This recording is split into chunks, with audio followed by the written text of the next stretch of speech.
The ongoing tragedy in Syria is heartbreaking. Our shared goals must be the de-escalation of military conflict, along with a political solution that honors the will of the Syrian people.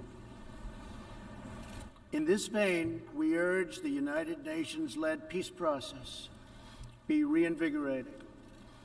But rest assured, the United States will respond if chemical weapons are deployed by the Assad regime. The corrupt dictatorship in Iran. Iran's leaders sow chaos, death, and destruction. They do not respect their neighbors or borders or the sovereign rights of nations. Instead, Iran's leaders plunder the nation's resources to enrich themselves and to spread mayhem across the Middle East and far beyond. The Iranian people are rightly outraged that their leaders have embezzled billions of dollars from Iran's treasury, seized valuable portions of the economy, and looted the people's religious endowments, all to line their own pockets and send their proxies to wage war. Not good. This year, we also took another significant step forward in the Middle East in recognition of every sovereign state to determine its own capital. I moved the U.S. Embassy in Israel to Jerusalem. The United States is committed to a future of peace and stability in the region, including peace between the Israelis and the Palestinians. That aim is advanced, not harmed, by acknowledging the obvious facts. America's policy of principled realism means we will not be held hostage to old dogmas, discredited ideologies, and so-called experts who have been proven wrong over the years, time and time again. Even worse, some countries abuse their openness to dump their products, subsidize their goods, target our industries, and manipulate their currencies to gain unfair advantage over our country. As a result, our trade deficit ballooned to nearly $800 billion a year. For this reason, we are systematically renegotiating broken and bad trade deals. Last month, we announced a groundbreaking U.S.-Mexico trade agreement. And just yesterday, I stood with President Moon to announce the successful completion of the brand new U.S.-Korea trade deal. And this is just the beginning. Many nations in this hall will agree that the world trading system is in dire need of change.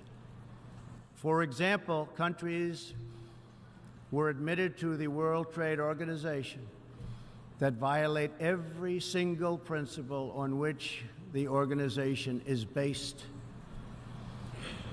While the United States and many other nations play by the rules, these countries use government-run industrial planning and state-owned enterprises to rig the system in their favor.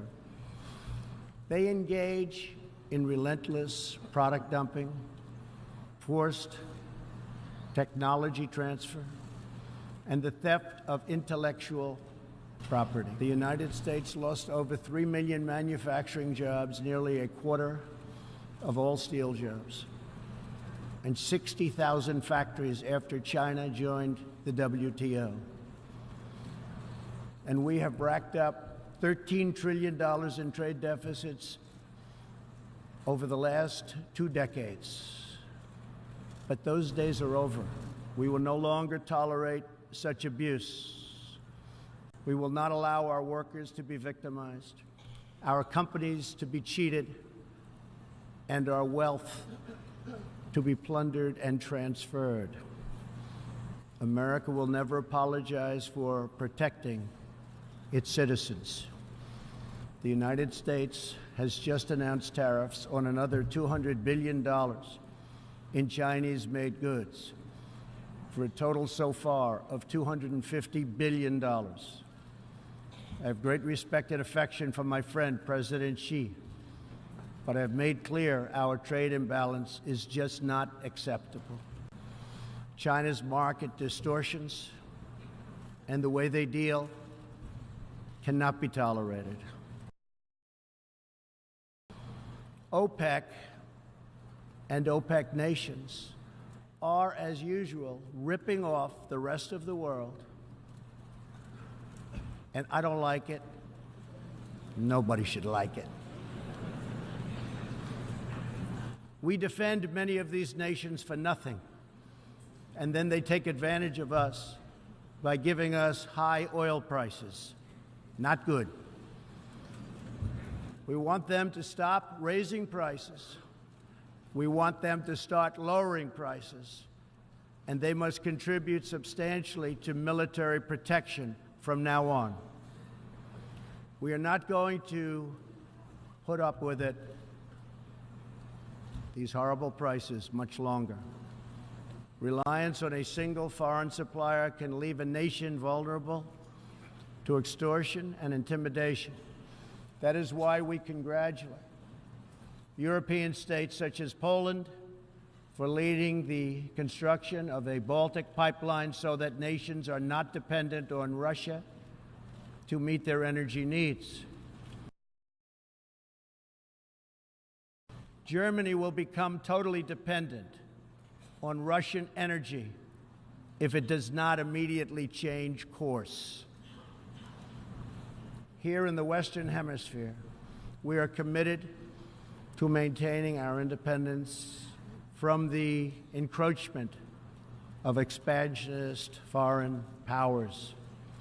It has been the formal policy of our country since President Monroe that we reject the interference of foreign nations in this hemisphere and in our own affairs.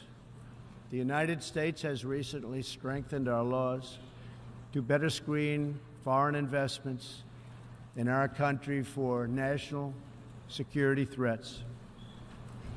And we welcome cooperation with countries in this region and around the world that wish to do the same. You need to do it for your own protection.